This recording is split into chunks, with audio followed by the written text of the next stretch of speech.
Uraraka's turn, first chapter callback, Kota's flashback, and much more coming up on this review of My Hero Academia chapter 324 titled A Child's Insistence.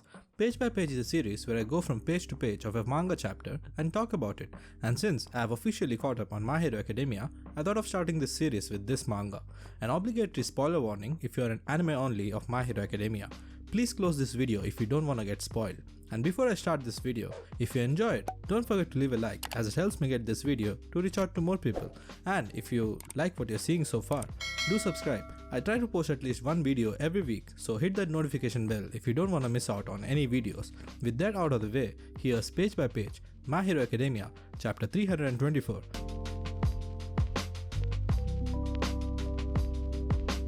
We start the chapter off with Uraraka's flashback, where she is shown smiling at another person. She always loved seeing the happy faces of other people. That's how she has always been. She explains in the next page that she always hated the fact that her parents always had exhausted looks on their faces, and that whenever she witnesses heroes in action, her gaze often wandered onto people cheering at them, and not the hero who has been through a lot of trouble to bring the smiles upon the people that she was looking at. The crowd is slowly starting to turn back towards Uraraka at this point, shifting their gaze from Deku to her as she stands at the top of the UA building. They turn back towards Deku, looking at his current condition. We see this lady who Deku saved back in chapter 310 speak out about the time Deku saved her. She realized that Deku has been fighting continuously since then. This guy looks particularly annoyed by her, might be because of her appearance. Remember, it was one of the main reasons that she was attacked back then in the first place. Kinda off topic, but this guy's shirt design is quite cool. He then shouts asking if heroes want them to be covered in mud as well, similar to Deku. To which Uraraka tells that it will be the heroes who will shoulder the burdens as always. They just need some time to rest and plan things accordingly, which some civilians are too afraid to understand. The contrast in the expression of that guy and his t-shirt in this panel was funny. We see a quick shot at the 1A students with Ida telling Midoriya that Uraraka is fighting as well. She is doing it to make sure everyone around her can bring the smiles back on their faces. She continues telling that as of now, even the heroes are frightened by the situation, and that she's sorry that they cannot guarantee the civilians' safety. Those are some harsh words, but they are quite true. In the current state of society, no one is guaranteed safety with so many villains on the run. And to be honest, even the heroes are scared. They are doing their best to try and control the situation, but they still haven't got a proper hold of it. We see these shots of other characters as well, like Aizawa Sensei for example. I hope we see him in the future back in action.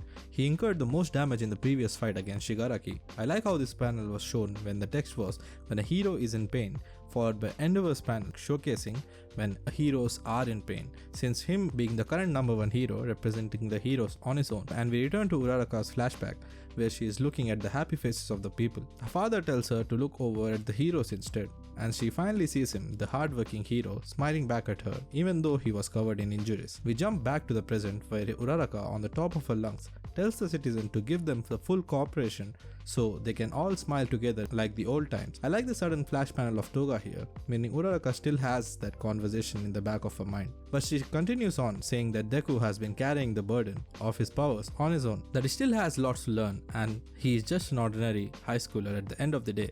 There's a limit at how much he can achieve on his own. She tells the crowd to let him stay here at UA. She's taking occasional pauses to breathe in and then shout from the top of her lungs. You can even see that she is on the verge of crying here. Then we see the flashback of when Uraraka saved Deku from falling over. That's when we first saw her character, and the iconic words of "This is a story of how I became the greatest hero" getting narrated in the background, as Uraraka takes one final breath of air and finishes the sentence of letting Deku stay here at his hero academy. The art in this page is insane. The POV from Deku's feet to the crowd and the UA building to eventually the small spark of light on top of it that is Uraraka. Horikoshi sensei sure knows how to portray his thoughts through his art. And the next page, which is a full close-up of Deku's crying face. It makes it very similar to the "You Can Become a Hero" scene from the first chapter, which is one of the reasons I didn't like this scene in this chapter. I mean, I get that it's supposed to be a callback, but the circumstances are very different in my opinion. On one hand, in the first chapter, Deku was faced with difficulty and hardship of him not having a quirk and trying to become a hero. He had All Might, his role model, tell him that it might not be possible for him, and throughout his childhood he was never told that he could become a hero. Even his mother avoided saying it, and to have those words come out of the person he admires the most in the world fills him up with all those emotions that leads him to get on his knees and cry his hearts out. I don't think that you can compare the parallel here with Uraraka fighting for Deku's sake against the crowd to let him inside the campus. It's not that heavy comparatively. Like Deku has alternatives here, the pro heroes could just get back to guarding Deku for a while as he recovers somewhere outside the campus. The whole idea of bringing him back to the campus was from the 1H students so that they don't leave Deku out in the open.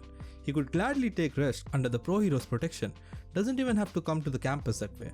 While in the previous scenario there was no alternative to Deku, he didn't have a quirk, all he needed was support and encouragement from others. One for all coming afterwards and he ending up being strong is another case, but if you look at the fundamentals of what made that scene a very powerful one, you can clearly see the difference in impact.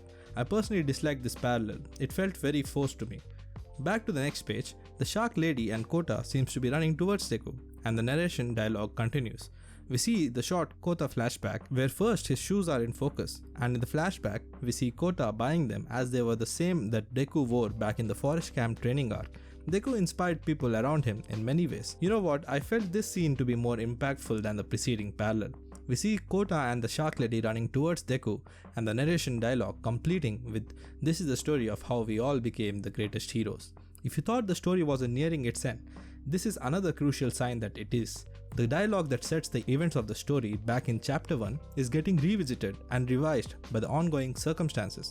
We indeed are in the endgame and the chapter ends. To be honest with you, I didn't like this chapter. I felt like this part could have been easily incorporated in the previous chapter, and I didn't particularly connect with the callback of the "you can become a hero" scene, and hence my rating for this chapter would be a 6 out of 10. Initially it was lower than that, but the chapter grew a bit on me over the past few days and I ended up increasing the rating.